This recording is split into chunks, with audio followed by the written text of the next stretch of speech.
ശിക്ഷ എന്ന് തീരും? ഈ മാസം. ദിവസം കൃത്യമായിട്ട് അറിയില്ല. സാഗർ, നിങ്ങൾ ഞാൻ വിചാരിച്ചതിലും ഏറെ നന്മകളുള്ള ഒരു മനുഷ്യനാണ്. അങ്ങനെയുള്ള ഒരാൾക്ക് ചേർന്ന തൊഴിലല്ല നിങ്ങൾ ഇപ്പോൾ ചെയ്യുന്നത്. ദയവായി നിങ്ങൾക്കിത് നിർത്തിക്കൂടെ? ജ്യോതി പുറത്തു വരുന്നതിന് മുമ്പ് ഞാൻ ഈ തൊഴിലുമായിട്ടുള്ള എല്ലാ ബന്ധങ്ങളും അവസാനിപ്പിക്കും. പക്ഷേ ഞാൻ ജീവിച്ചിരിക്കുന്നെങ്കിൽ മാത്രം. എന്റെ ജീവന് ഇന്നൊരു സെക്യൂരിറ്റിയും ഇല്ല. ഞാൻ ഏത് സമയവും മരണത്തെ പ്രതീക്ഷിക്കുന്നു. ഒരു ബുള്ളറ്റോ റേസറോ ഓർ ആൻ ആക്സിഡന്റ് എന്ത് വേണമെങ്കിലും ആവാം. സാഗർ, അരുതാത്തതൊന്നും പറയരുത്. അങ്ങനെ ഒന്നും സംഭവിക്കില്ല. എന്നെ ആശ്വസിപ്പിക്കുകയാണോ?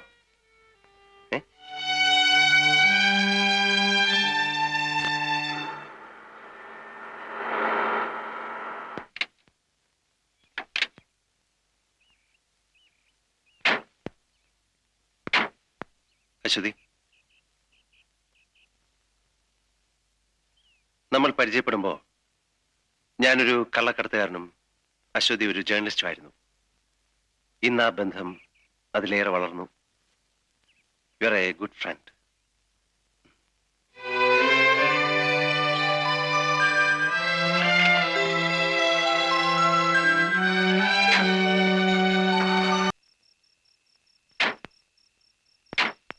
എന്താ കഴിക്ക? എന്തു പറ്റി? എല്ലാം പോയി മോനെ. അവരെല്ലാം ഇടിച്ചു നിർത്തി. ഇപ്പൊ കൂലിയില്ല, കുടിലും ഇല്ല. ആരെ? പോലീസുകാര്. മറ്റുള്ളവരവിടെ? കുറച്ചുപേരെ അവർ അറസ്റ്റ് ചെയ്തു. സ്ത്രീകളോ? അവരെല്ലാം കടപ്പുറത്തുള്ള ചില വീടുകളിലാക്കിയിട്ടുണ്ട്. കഴിക്ക, ഇന്നിവിടെ താമസിക്കാം. നാളെ നമുക്ക് തീരുമാനം ഉണ്ടാക്കാം. ഇതിരിക്കട്ടെ, എന്തെങ്കിലും ആവശ്യമുണ്ടെങ്കിൽ. ലോറൻസ്,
ശബ്ദം ഉണ്ടാക്കരുത്. നിങ്ങൾ പറഞ്ഞിട്ടാ അവരാ കുടിലുകൾ ഇടിച്ചു പൊളിച്ചു കളഞ്ഞത്. അത് തിരിച്ചു കെട്ടിക്കൊടുക്കാൻ നിങ്ങൾ തന്നെ വിളിച്ചു പറയണം. ഞാൻ പറയില്ല. നീ എന്ത് ചെയ്യും? ഞാൻ നിങ്ങളെ കൊല്ലും. I will kill you. Come on.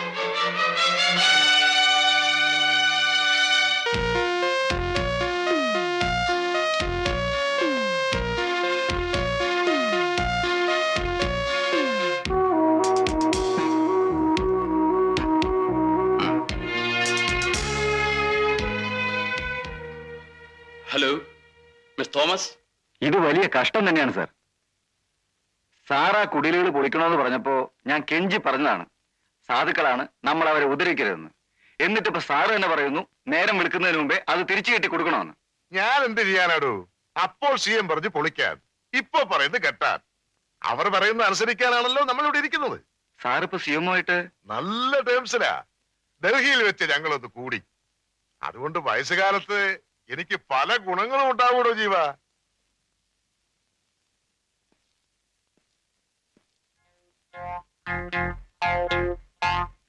തന്നെ സമ്മതിച്ചിരിക്കുന്നു. പല ഓപ്പർച്യൂണിറ്റീസും ഞാൻ കണ്ടിട്ടുണ്ട്. നിങ്ങൾ അവരെയൊക്കെ കടത്തിവിട്ടിരിക്കുന്നു.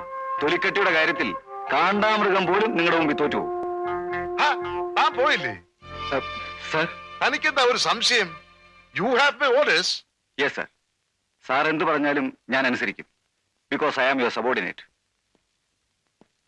ഞാനൊന്ന് പറഞ്ഞോട്ടെ sir. I really feel sorry for U.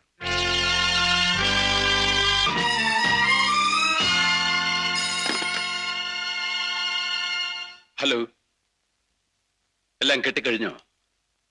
ശരി, ഓക്കെ. ഇതാ മരുന്ന്. അങ്ങയുടെ ഉറക്കം കളഞ്ഞതിലും ബുദ്ധിമുട്ടിപ്പിച്ചതിലും ഞാൻ ക്ഷമ ചോദിക്കുന്നു. ഇഷ്ടമുണ്ടായിട്ട് ചെയ്തതല്ല. രക്ഷിക്കാൻ ബാധ്യതയുള്ളവർ തന്നെ ശിക്ഷിക്കാൻ തുടങ്ങിയാൽ എന്ത് ചെയ്യും? എന്നോടുള്ള വൈരാഗ്യത്തിന് ആ പാവങ്ങളോട് പകരം വീട്ടരുതെന്ന് ശേഖരൻകുട്ടിയോട് പ്രത്യേകം പറയണം. ഞാൻ പറട്ടെ, സാറിന് നല്ല ഉറക്കക്ഷീണമുണ്ട്, സുഖമായിട്ട് ഉറങ്ങാ. പോലീസുകാരെ വിളിച്ച് ബുദ്ധിമുട്ടിപ്പിക്കണ്ട, ഞാൻ വന്നതുപോലെ തിരിച്ചു പോയിക്കൊള്ളാം. ശേഖരൻകുട്ടി, എനിക്കൊരു ബുദ്ധിമോശം വന്നതാ.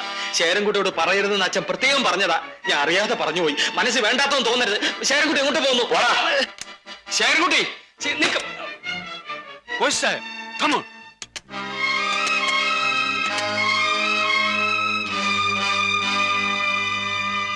ജാക്കിയോടെ ഇവിടില്ല. ലോറൻസോ മുകളിലുണ്ട്.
എവിടെടാ സാഗർ? ഇവിടെ ഇല്ല. സത്യം പറയടാ. ഇവിടെ ഇല്ല. ഇവിടെ ഇല്ലെന്നാ പറയടാ. അയ്യോ, പറയാ. അമ്മയ്ക്ക് സുഖമില്ലെന്ന് പറഞ്ഞ് നാട്ടിൽ നിന്ന് ആള് വന്നിരുന്നു. അങ്ങോട്ട് പോയിരിക്കുക. വരട്ടെ കുട്ടമുള്ള. ശരി.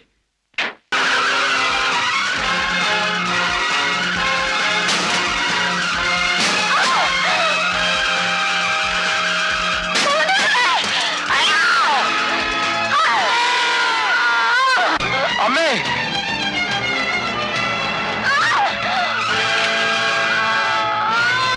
അമ്മേ,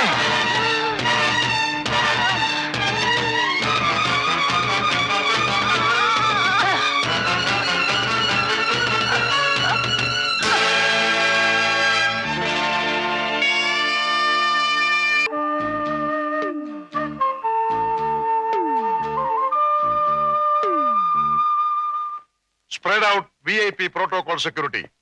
എല്ലാ ഉയർന്ന കെട്ടിടങ്ങളുടെ മുകളിലും റോഡിലും ബൈലൈനിലും ആംഡ് പോലീസിനെ നിർത്തണം. രാവിലെ 7:45 ഇവിടെ നിന്നും കാർക്കേഡ് പുറപ്പെടും. I want special squad to escort in front and rear of the carcade. No loopholes. Check everything.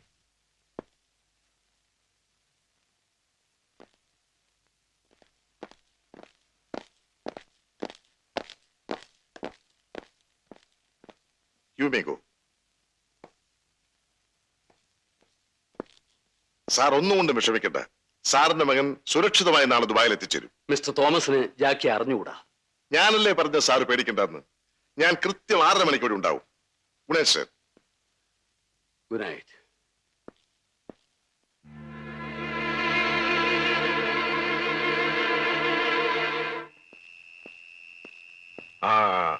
Everything should be perfect. Sir, ഇത്രയധികം സെക്യൂരിറ്റി. മകന്റെ കാര്യമല്ലേ, ഔട്ട് ഓഫ് ദി വേ ആണെങ്കിലും അങ്ങനെ ചെയ്യണ്ടേ. ഇനി ആരൊക്കെ എന്തൊക്കെ ചെയ്താലും മുകളിൽ ഒരാളുണ്ടല്ലോ, അങ്ങേര് വിചാരിക്കുന്ന പോലെ നടക്കൂ. But we must do our duty well. Okay sir. Good night sir. Good night. Heavy സെക്യൂരിറ്റിയാ. ഒരു ഈച്ച പോലും അകത്ത് കിടക്കില്ല. നാട്ടിലെ പോലീസുകാർ മുഴുവൻ മിനിസ്റ്ററുടെ വീട്ടിലാ. രാവിലെ 8:30 മണിക്കുള്ള ഫ്ലൈറ്റിൽ ശേഖരൻകുട്ടി ദുബായിക്ക് പോകും. എയർപോർട്ടിലും പോകുന്ന വഴിക്കുമെല്ലാം ഒരു VIP-ക്കും ഇല്ലാത്ത സെക്യൂരിറ്റിയാണ് അറേഞ്ച് ചെയ്തിരിക്കുന്നത്. എയർപോർട്ടിനകത്ത് യാത്രക്കാരല്ലാത്ത ഒരു കുഞ്ഞിനെയും കടത്തിവിടില്ല. എയർപോർട്ട് സെക്യൂരിറ്റി പോലീസ് ഏറ്റെടുത്തു കഴിഞ്ഞു. സാഗർ, വേണ്ടാത്തതിനൊന്നും പോകരുത്. താൻ വിചാരിച്ചാൽ ഒന്നും നടക്കില്ല. ഇൻഫർമേഷന് നന്ദി.